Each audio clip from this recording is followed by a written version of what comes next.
I defeated the Everdark, the new Everdark boss in Elden Ring, and this is the gameplay of how I did it. Now, in terms of relics, I didn't equip anything too special. I'll share the relics I used, but so here we go.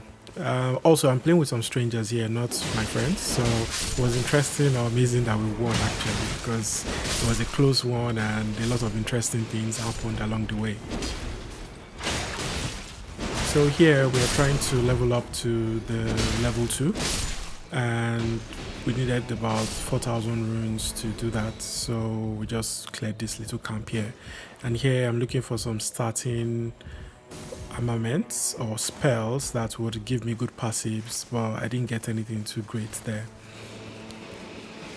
And if we found our way to the next site of grace, where we leveled up to level 2, and then we headed to the cathedral, I believe.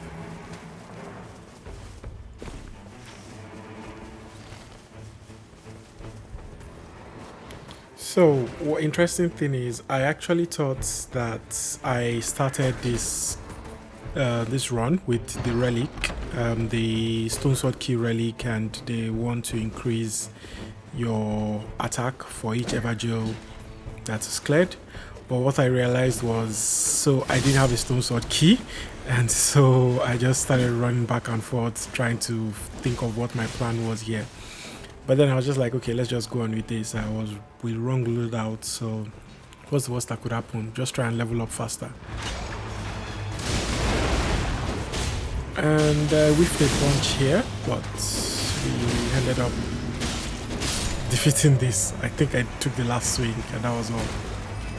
So here I was trying to decide which of the weapons to pick, and the Clean Rot Knight Sword had passives for FP, for sorcery, which I wasn't interested in, so I decided to pick the Troll Sword, which was a Colossal Sword here, I believe.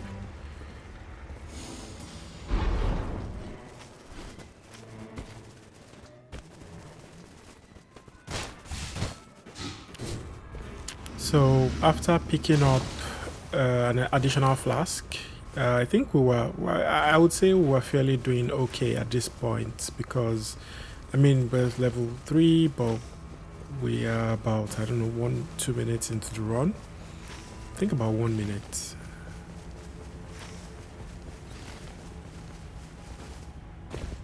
Uh, 2 minutes actually.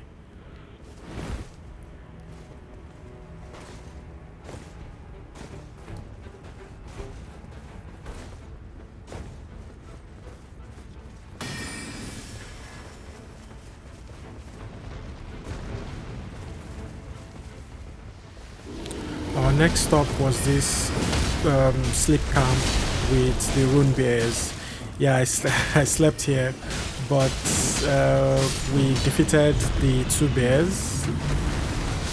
Typically, both of them drop items, but there's only one that shows up as a real boss. So if you ever encounter this camp, you need to defeat both to get double the rewards and double the runes. So this is the main rune bear that shows with the boss HP. I had my ult, so I used that and reposted to get the maximum damage. And looks like the executor on our squad was also inflicting bleed, which made this fast.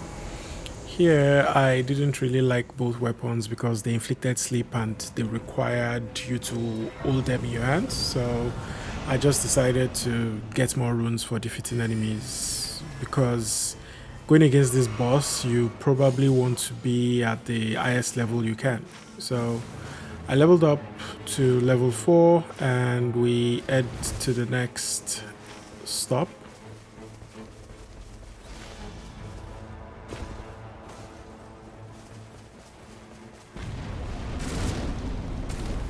And at this church we encountered a golem. At our level it was easy to take down the golem. I tried the electric pot because I was just trying to use stuff in my inventory, and that was quick walk. They mostly handled everything. I was just there cheering on the side. Here I decided to pick the thorn whip because I wanted to try the whip. I haven't used the whip in a while.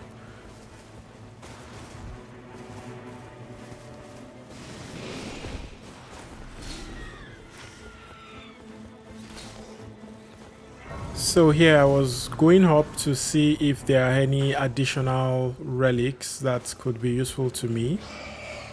So since my usual strat of Everdark aren't working, I'm just trying to see if there are any things that can buff my attack against this boss. Leveled up to level 5 and then we head to the next stop.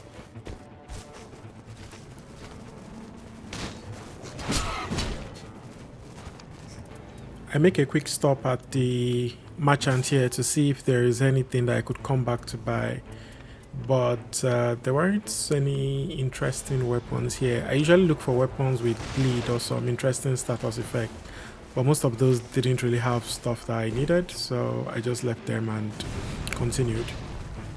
Now getting here, I realized my teammates were already engaging some banished knights.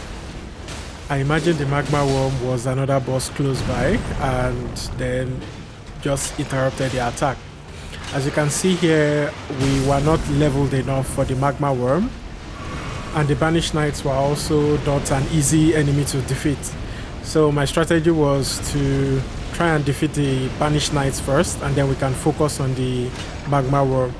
At worst case, we will at least get some runes from the banished knights, defeating the banished knights. And there I used my skill or my passive, which allows me to cheat deaths, and then I knew, yeah, this was going to be a tough one. My teammates kept dying and I was contemplating if I should run or keep fighting, but I was like, okay, let me just try and help out. So I tried resuscitating one of my teammates, the other died, and I imagined it was going to come back, so I just kept on trying to defeat the banished knights first.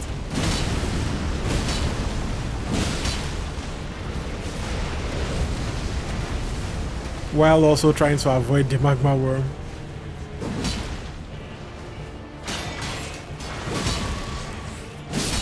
And finally, banished knight down. And at this point I was contemplating if we should actually take this worm or we should just level up.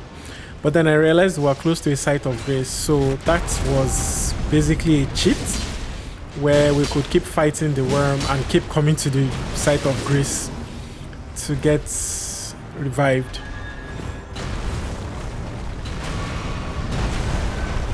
And there again, I used my passive. Yeah, this was going to be a tough one. I'm surprised that my teammates kept coming back as well.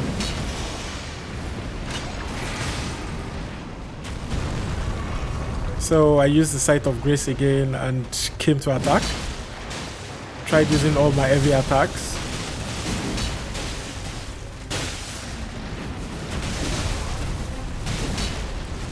As you can see, we were slowly chipping away at his health, but we're not doing such great damage. Typically, when you experience bosses of this level, you should just run, right? You'll have a better time fighting other bosses, but we kept at it, and I kept using the site of grace.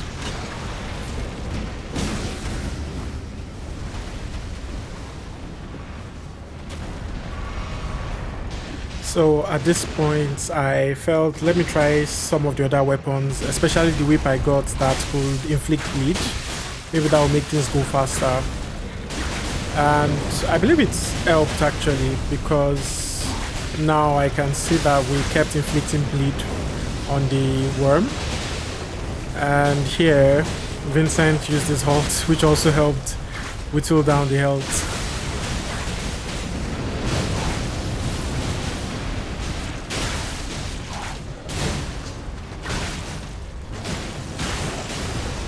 Then I saw Fingers as left, and that made me sad. This is why I don't like doing runs with randoms, because of things like this.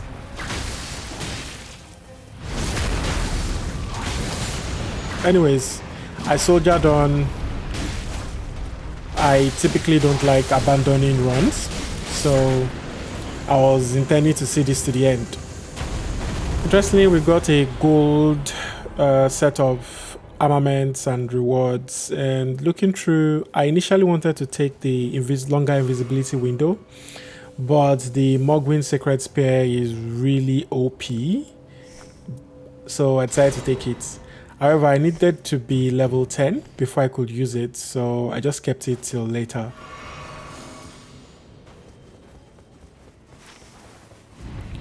And so night started coming closer for the end of day 1.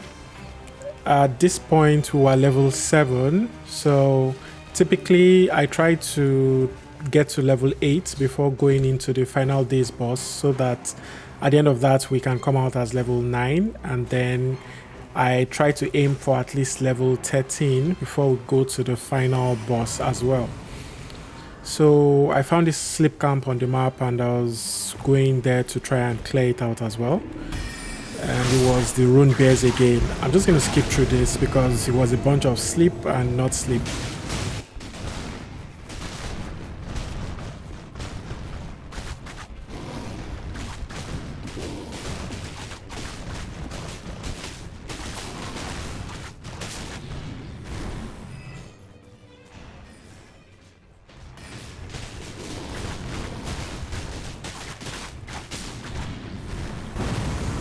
After defeating the rune bear, there were 3 options here. At this point, I didn't have a green weapon, so I chose the Avad because I needed something to fight the boss and defeat the day 1 boss and defeat him faster. So I chose that because I like Abads actually. Then I ran back to level up quickly, and we headed towards the end of day 1.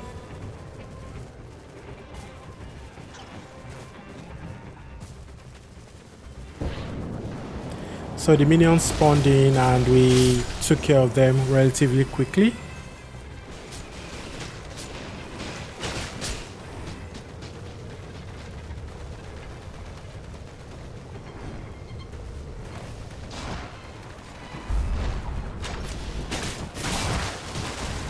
Then the final boss spawned in. It was this huge spider, the Duke's dear Freya. I don't know what kind of Duke likes this spider, but to each their own. So I unloaded my ult into its face. Typically the spider is weak to fire attacks, and I don't have any fire weapons here, so I just kept on using my whip. I actually forgot that I picked the halberd because of higher damage, so I decided to switch to it here and try using it going forward.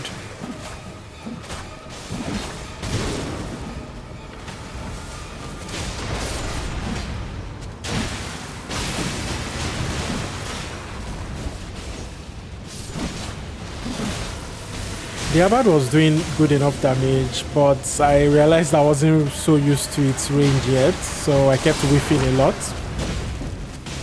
I kept going.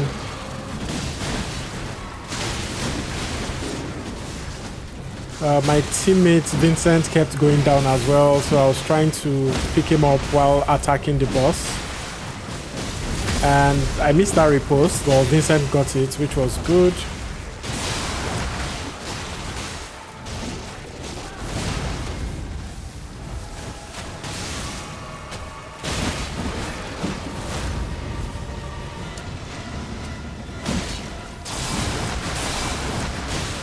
At this point I got grabbed, and so watch out for those mini spiders, they grab easily. Anyways, we defeated the boss. This boss is actually not that hard. And here there weren't so many great relics, so I picked the relic to restore HP on successive attacks. And that was the end of day 1. Now we're going to day 2. My plan for day 2 was to try and upgrade my level to as high as 13. And to start, Fingers and Vincent marked a church south for us to go and pick up flasks. So I ran down there.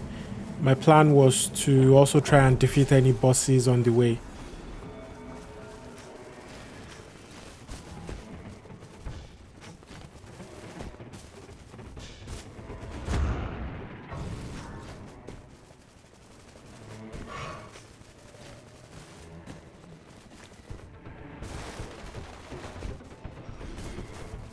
So I picked up my 5th flask and checked around for any items that could be beneficial to me. Took all the boluses I could find, and when I went out I noticed Finger and Vincent had defeated the demi-human queen, which was good. There wasn't too much exciting weapons in there, so I just picked the increase to my HP and we went on to the next spot.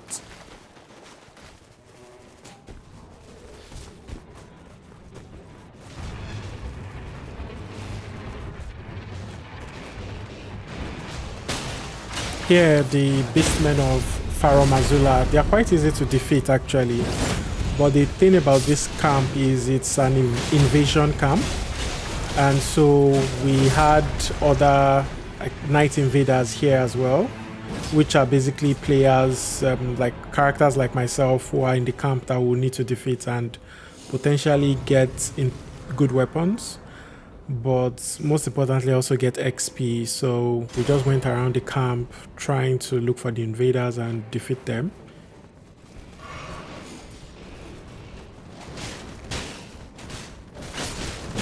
And so while searching through the camp for invaders, I noticed that Vincent left. At this point I thought it was just an internet problem and he'll be back soon, but as you'll notice through the run, he never came back. But like I said earlier, right, I don't like abandoning runs. There's a chance we could defeat the boss, you know, clutch up and win. And also, it's just good to respect other people's time that have been playing with you. So I continued.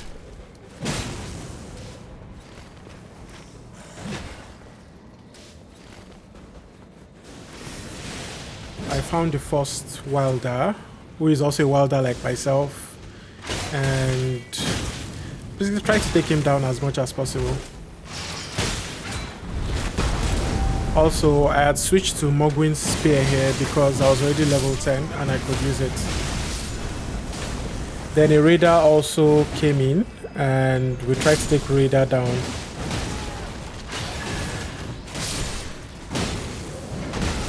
Yeah, the invaders are quite easy to, although I use my passive there though, but the raiders are quite easy to defeat if you have a good team. I think the toughest of the raiders is Iron Eye, who can attack you from range.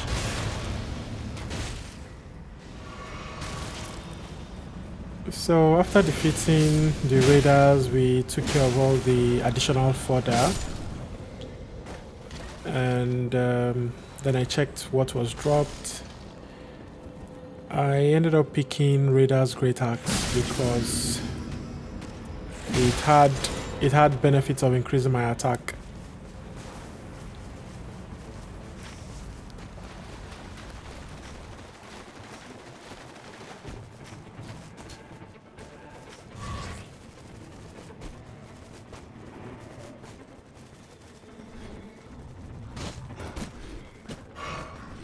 Next, I quickly stopped by this church to see if I could find a stone sword key. And I found one. So I was hoping we could stop at a Everdark along the way.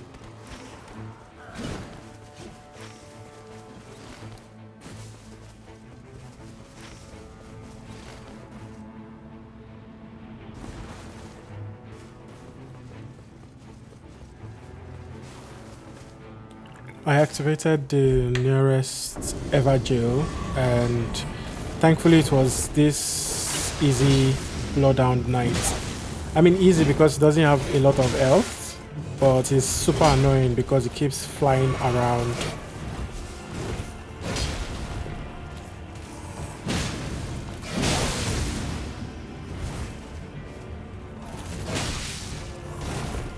Yeah, I definitely got in a couple of hits on me, but ultimately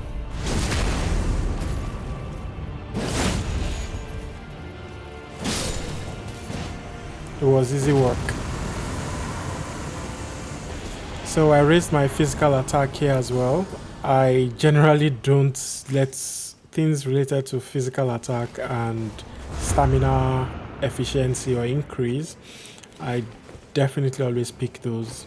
If not, then I just pick the additional runes. Next up, I wanted to get one more flask at the edge of the circle and then go back to fingers so we can work together because we've been split up for a while.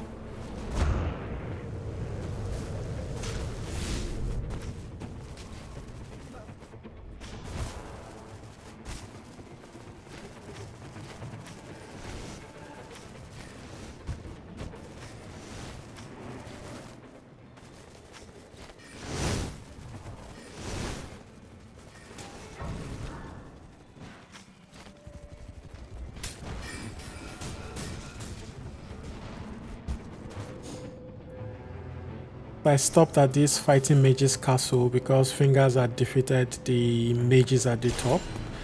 Then I checked my map and I noticed it was heading for the center castle, so I just went straight there as well.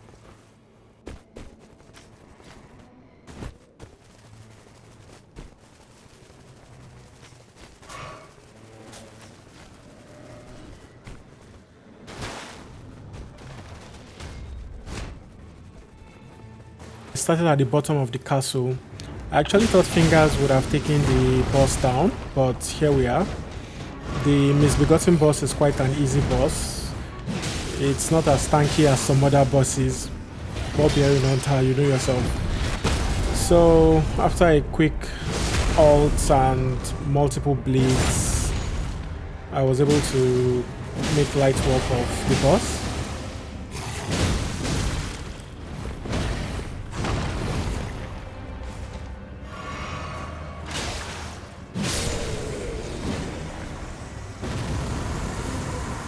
And down here there were a couple of interesting options, but I decided to go for the Bloody Elise.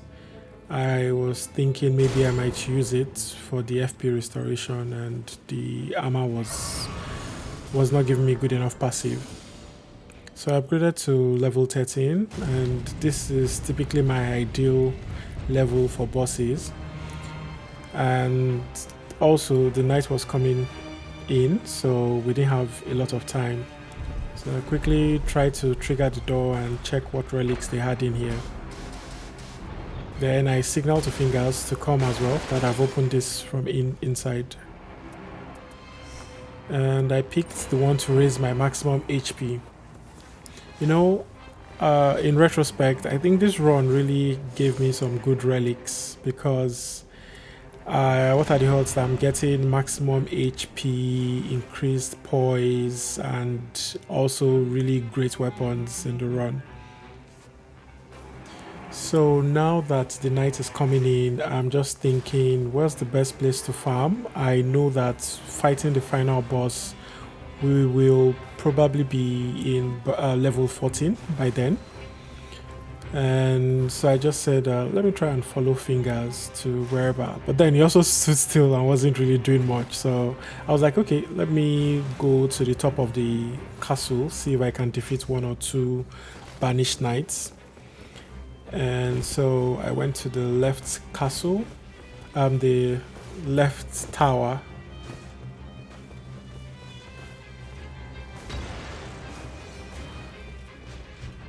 And took down a couple of banished knights.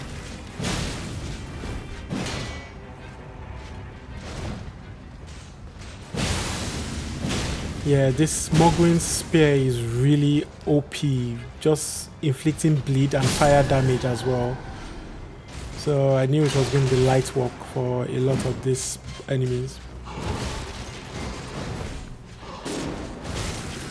Then I noticed Fingers Fingers was near death, and I was trying to see if I could get to him, but I figured it's probably best if I just left him. My thought here was he probably doesn't have much runes on him as well. So I left him to come back, and while I was waiting for him, I was trying to farm for more runes along the way.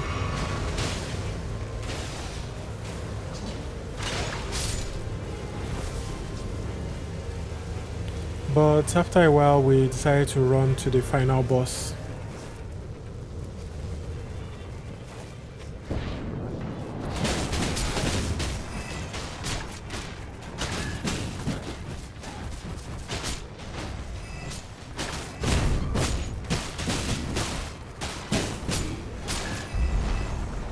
After taking down the minions, the ancient dragon boss came in, and I immediately unloaded my ult into the boss. And then we got fighting. I was aiming for the head so I could do as much damage and hopefully invoke bleed. So here decided to use the Ash of War on the spear. Although I think that works best if you are closer to the boss. Anyways, with that active, I tried going in to fight the boss. Problem with dragons though is they have, even though they are massive, they have only a small hitbox. Their legs and their head is not always around.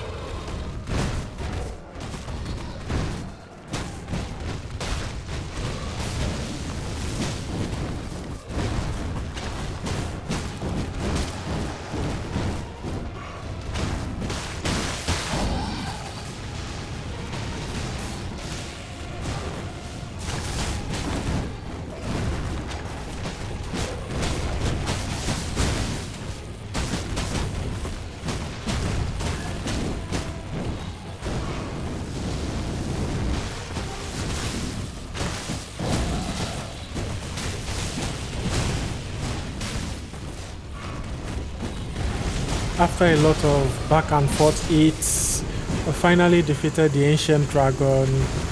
That took really long because it has a really large health pool. So I checked, and now I had the option of picking stance break or physical attack power, but like I said earlier, I chose raising my attack power because increased attack power has much more proficiency than stance break. Luckily for us, or is it unluckily, we had a second night boss spawn in, who was the Nox Dragon King Soldier. And unlike the dragon, he doesn't have as much health pool, but like the dragon, he has a weird hitbox as well. Anyways, just the goal is to try and stick to the crotch and keep attacking. So I unloaded my ult into it there. I was trying to get the riposte, but finger did, so that was good. And we kept on going.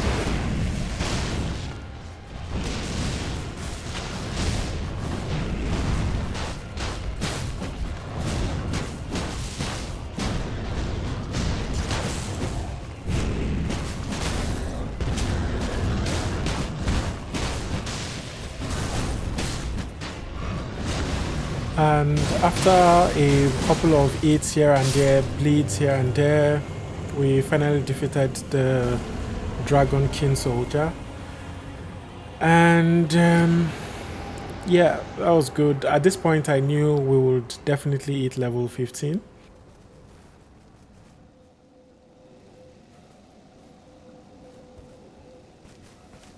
And then the items we got, obviously the no-brainer option here was to increase my maximum stamina, so I picked that. And then we went up to the day 3 boss. So usually the boss starts up with a massive AoE attack and you need to try and dodge that.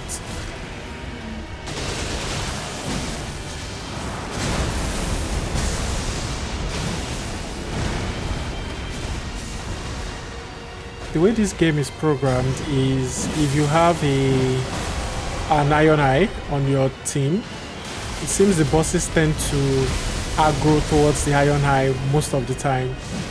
So what that meant was my Iron Eye kept being chased by this boss. I don't know if that's a good thing or a bad thing, but it gave me the opportunity to get some hits in.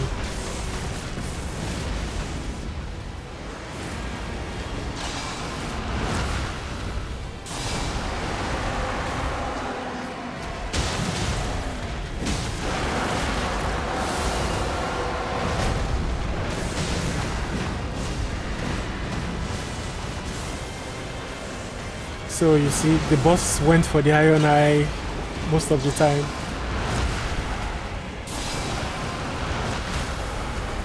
So here he got stunned by the iron eye, which was good. I was trying to get the riposte, but he did. It would have been much more deadly if I had done it, but oh well. So here I used my Ash of War close to him to try and get the buff, or the debuff for the boss.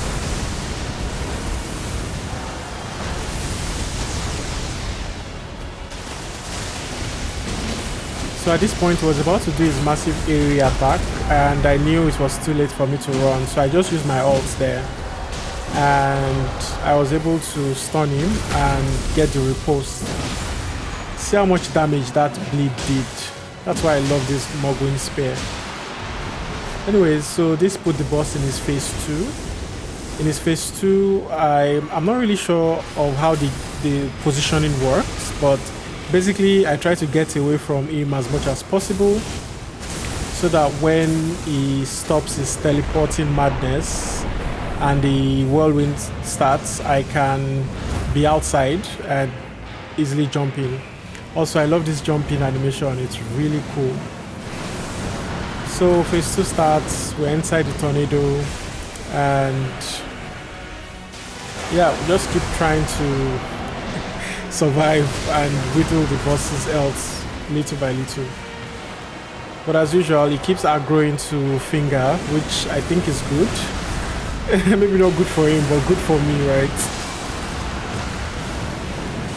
Also, you notice I'm dodging even though the boss is not attacking me, and that's because the boss has this weird mechanic where it looks like he's attacking someone else, but then all of a sudden he switches targets to you. And Fingers goes down, and I quickly try and revive him while trying to avoid the boss.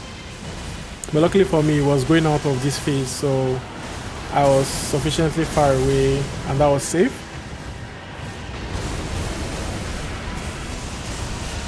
So I tried rushing in to getting some additional hits.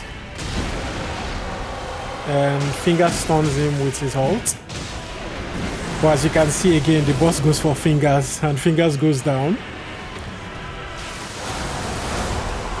So at this point, I'm trying not to panic and just trying to keep my composure while trying to revive Fingers.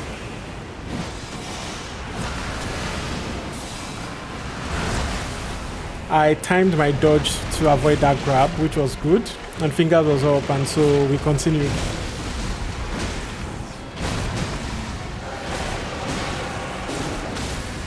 But Fingers goes down again. However, I was able to get bleed and break the boss's spoils, and I got my riposte as well. So here I was trying to get Fingers up again, but then the boss was going into his second phase again. Oh, actually this was, yeah, he was going to his second phase here, so I just prioritized staying safe. So same strategy, jump into the storm, really cool. And here I'm contemplating if I should try and get Fingers up or just try and take the boss, but that didn't work out well.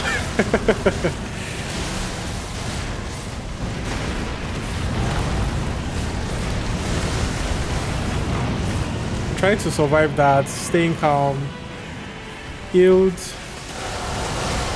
At this point I just use my ult to avoid that attack and try and get Fingers up a little bit.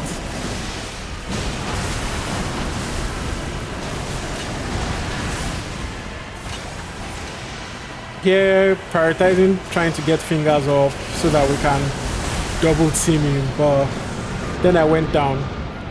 However, I think Fingers had a Wending Grace, so that got him up. And interestingly, I also have a Wending Grace, but I never got to use it. Anyways, I used my Ash of War and we decided to go for the final phase.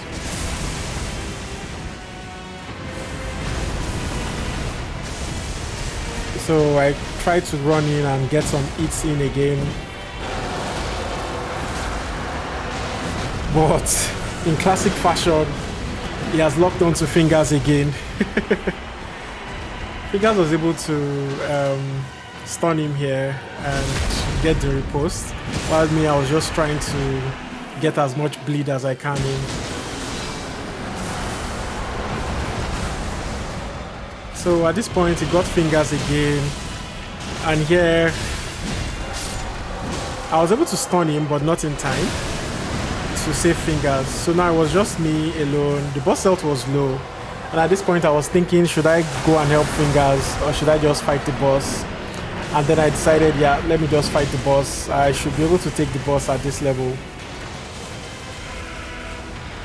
But it was interesting because I had to be calm.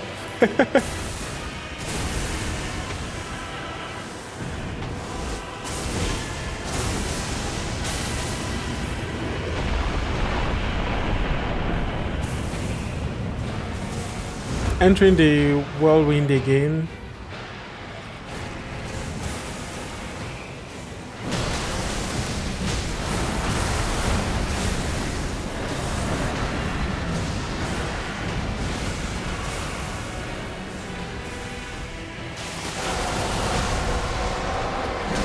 Just dodging and attacking when I can.